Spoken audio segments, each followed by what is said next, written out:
একটা ছবি হিট হওয়া মানে সেই ইন্ডাস্ট্রিটাকে আরও ইন্সপায়ার করা। তো সুতরাং যাদেরকে নিয়ে কথা হচ্ছে যে বোথ আর হাইলি কি বলবো মানে যথেষ্ট সেন্সিটিভ, ঠিক আছে, এবং যথেষ্ট শিক্ষিত তারা, যে কোথায় কি ছবিকে নিয়ে তারা বলবেন তারা যথেষ্ট জানেন। আমার মনে হয় কাদা ছড়াছড়িটা ঠিক নয় যে বা যারা করছেন এই দুজনের নাম নিয়ে। নতুন চরিত্রে নতুন ভাবে হাজির সোহম চক্রবর্তী, ফেলু বক্সি ছবি নিয়ে কথা বলছি আমরা। নামটার মতোই এই চরিত্রটা কতটা স্পেশাল, মানে কি কি থেকে আলাদা? আমার নামটাই যেমন শুনে ফেলু বক্সি, ব্যাপারটা কি? চরিত্রটা ঠিক সেই জায়গা থেকে কেমন, মানে আলাদা করা যায়? অ্যাকচুয়ালি নামটাই খুব ইন্টারেস্টিং, খুব ক্যাচি নাম। মানে আমাকে যখন প্রথম দিন দেবরাজদা এসে বলে, আমার খুব ইন্টারেস্ট গেছিল নামটার দিকে, হ্যাঁ, অ্যাট্রাক্টেড হয়েছিল। আরে বাবা, ফেলু বক্সি এরা কী ধরনের নাম! এবং তারপরেই কিন্তু গল্পের মধ্যে ঢোকা, জানা এবং ফাইনালি গল্পটা পছন্দ হওয়া, ক্যারেক্টারটা পছন্দ হওয়া, এবং দ্যাটস ওয়াই এটাকে রাজি হওয়া এবং ছবিটা কাজ শুট করা। আমি এতক্ষণ যা বললে, আমি শুনলাম যে খেতে ভালোবাসেন এই চরিত্র, সোহমদার সঙ্গে এই চরিত্রটা মিলে যায়, কিন্তু কতটা গোয়েন্দাগিরিটা আছে সোহমদা মানে করেছে কখনো? না, গোয়েন্দা তো কোনো রহস্যের জট খোলা। দেখো, সে তো চলতে গেলে অনেক প্রশ্নের মুখোমুখি হতে হয়। সেগুলো সবসময় যে তার উত্তরটা যে পাশ থেকে পাওয়া যায় তা তো নয়। অনেক সময় সেইগুলোকে নিজের সিক্স সেন্স লাগিয়ে পরিস্থিতির উপর কী পরিস্থিতি হয়েছে না হয়েছে এগুলোকে ভেবে সেগুলো জট অনেক সময় নিজেকে খুলতে হয়েছে।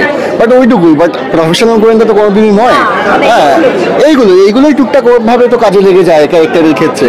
এবং খাওয়া দাওয়াটা তো আছেই, জানোই সেটা। স্টাইলিশ গোয়েন্দা কিন্তু এটা বলতে হয়, তাই তো? একদম, মানে মজা করতে ভালোবাসে, খেতে ভালোবাসে, হিউমার চূড়ান্তভাবে ক্যারেক্টারটা, এবং ওভারঅল ঠিকঠাক, মানে কেস যখন নেবো সলভ তো করবো, বাট নট দ্যাট ওইভাবে আমাকে সিরিয়াসলি গুরুগম্ভীর হয়ে থাকতে হবে সেটা নয়, বাট রিল্যাক্টেন্ট থাকে, রিল্যাক্স থাকে এবং কাজটাকেও সলভ করবে।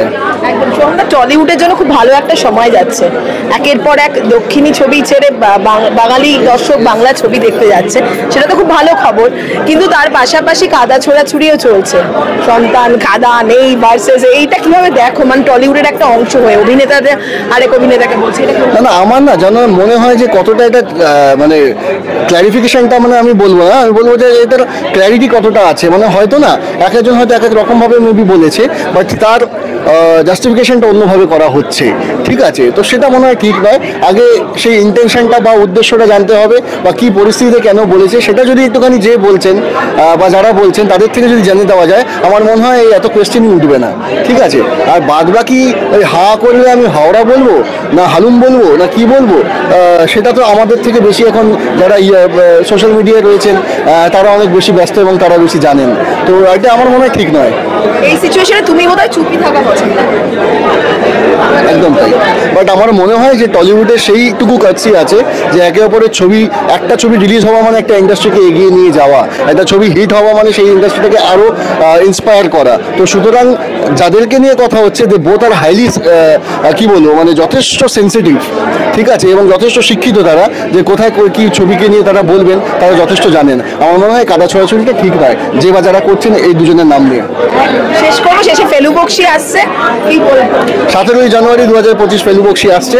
আপনারা প্লিজ আসুন সিনেমা হলে এবং নতুনভাবে দেখুন। আমিও নিজেকে নতুনভাবে দেখবো এবং চেষ্টা করেছি যাতে আপনাদেরকে ভালো লাগাতে পারি।